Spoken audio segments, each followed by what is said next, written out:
So let's begin with the Epstein case. And joining us now is former special agent at the FBI Counterintelligence Division, Asha Rangappa, political analyst and co-host of the #Sisters-in-Law podcast, Kimberly Atkins-Storr, and Semaphore White House correspondent Shelby Talcott. Glad to have you all here. Shelby, the president hasn't shut down the idea of pardoning Ghislaine Maxwell. Why not? What is Trump's inner circle telling him? You know, it's really interesting because I've talked to a lot of administration officials and a lot of people close to the president sort of in this MAGA universe.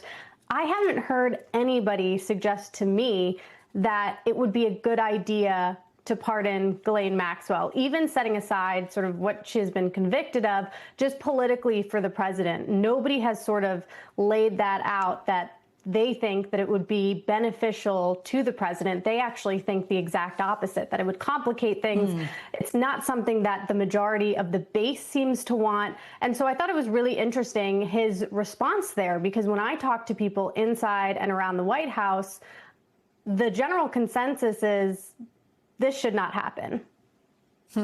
Well, I mean, it seems what Shelby Maxwell may know and what could be in the Epstein files, that is giving the Trump team a real headache, because we've been talking about this for weeks now with no apparent end in sight. Is the information in those files and in Maxwell's memory more damaging to the administration than all the fallout we're seeing now? I think it's an open question. And I've talked to a lot of people who argue, you know, this is one of the most investigated, looked into situations in decades. And so there's a lot of skepticism that there's going to be some sort of bombshell that comes out of this that we don't already know. And then the other question, of course, is this Ghislaine Maxwell interview, is the release of testimony, is that going to satisfy the base who for years now have sort of thought that there was some sort of unknown bombshell waiting to be released? What do you think about that, Kimberly? I mean, is the alleged covering up worth it politically for Trump if it is that bad? Yeah, it's hard to see how that really makes any sense, because this interview with Maxwell doesn't make sense politically, as you've just been talking about, because folks within Trump's own base, as well as other folks outside of the base, believe that there are powerful people who are not being held to account in this case and want more transparency. But on the one hand, Ghislaine Maxwell, legally speaking, is the most unreliable witness you can possibly say. She's clearly doing it because she wants to get her sentence reduced or eliminated altogether, be released, and that means she is incentivized to say anything. She is sitting in prison right now with very little chance of getting out anytime soon. So it's not reliable information, but whatever from it is released is not going to be satisfactory to those who are still clamoring for more transparency. So it seems like a lose-lose situation. And Asha, here is some of what Trump had to say about the meetings between Deputy AG Blanche and Ghislaine Maxwell. Take a listen. I don't know anything about the conversation. I haven't really been following it. A lot of people are asking me about pardons. Obviously, this is no time to be talking about pardons. But a lot of people have asked about pardon. This is just not a time to be talking about pardons. Todd will come back with whatever he's got. You're making a very big thing over something that's not a big thing. Look, you're also a lawyer. So when Todd Blanche reports back to Trump, is he doing it in his capacity as the Deputy Attorney General for the country, or as Trump's personal attorney, as he once was? And still, apparently, if you listen to the former AG Eric Holder, has said that he continues in that role as well. Is the fact that we have to ask that question an issue in itself? A problem? That's exactly what I was going to say, Alex, is that the fact that you're asking that question tells you that this is a conflict. Let's remember that as Deputy Attorney General, his client is the people of the United States of America. And the people of the United States of America have already prosecuted a case against Ghislaine Maxwell and obtained a conviction, and she has been sentenced to 20 years. So it is just on its face not in the interest of his client to go and interview her. And I can tell you that, you know, having been an FBI agent, It's highly unusual to go and interview someone when you are probably one of the people least familiar with that case. Who is familiar with that case? Well, there's the prosecutor, Maureen Comey, who was fired.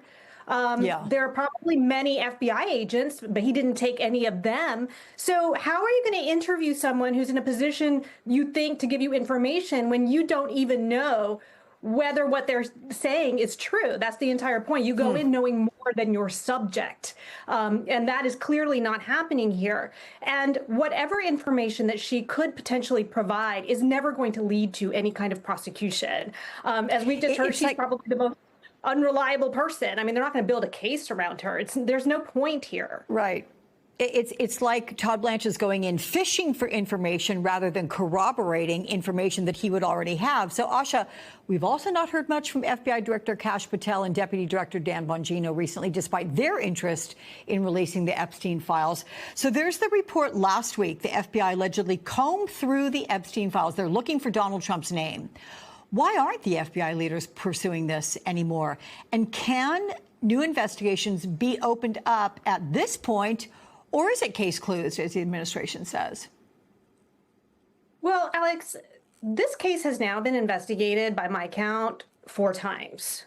There was the investigation in 2006 that was brought by the Southern District of Florida, which got that sweetheart deal by Alex Acosta, the former U.S. attorney there.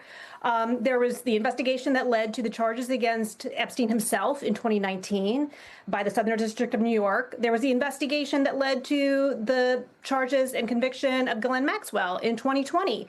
And then since Trump took office, there have been hundreds of agents combing through thousands of pages of this. So I think the question is, it can be reinvestigated, but for what?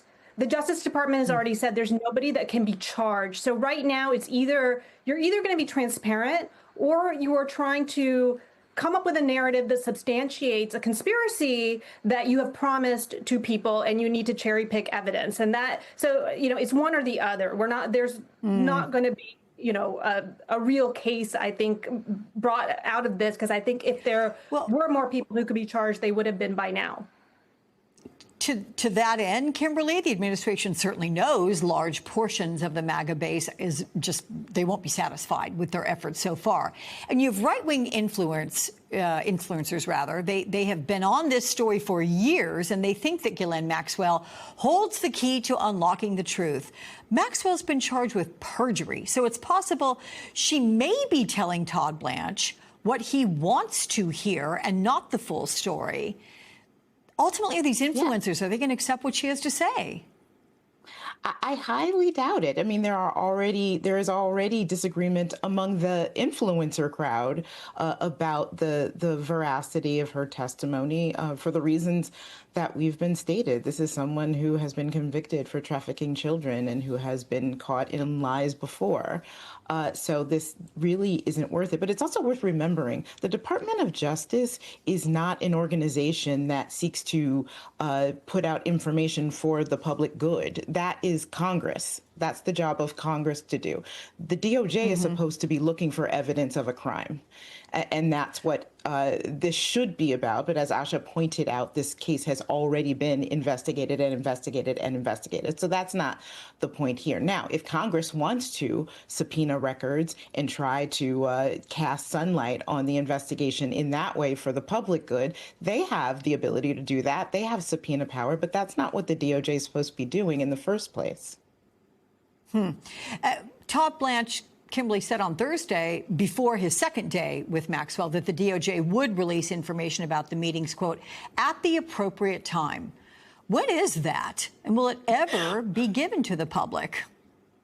Whatever they say it is, and whatever the information they decide it is. I mean, this is a part, much like the request to unseal grand jury testimony, which would have revealed little anyway, and even if it is released, would be redacted. This is part of the theater that the Trump administration seems to be trying to use to trick the influencers and members of their base who are angered by not being delivered what they thought they would be given. And it just shows the lengths to which the administration is going to try to fool their own supporters, but it clearly isn't working. Are you hearing, Shelby, anyone inside the administration that is pushing for more the releasing of the files?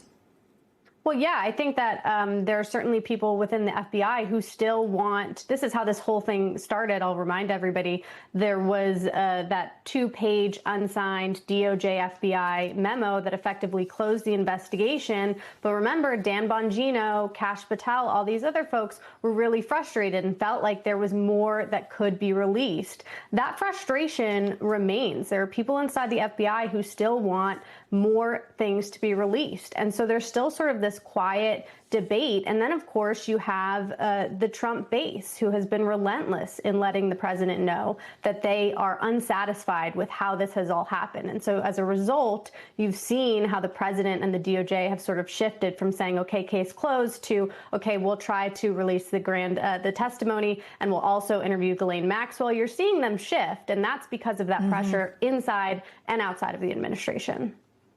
Okay.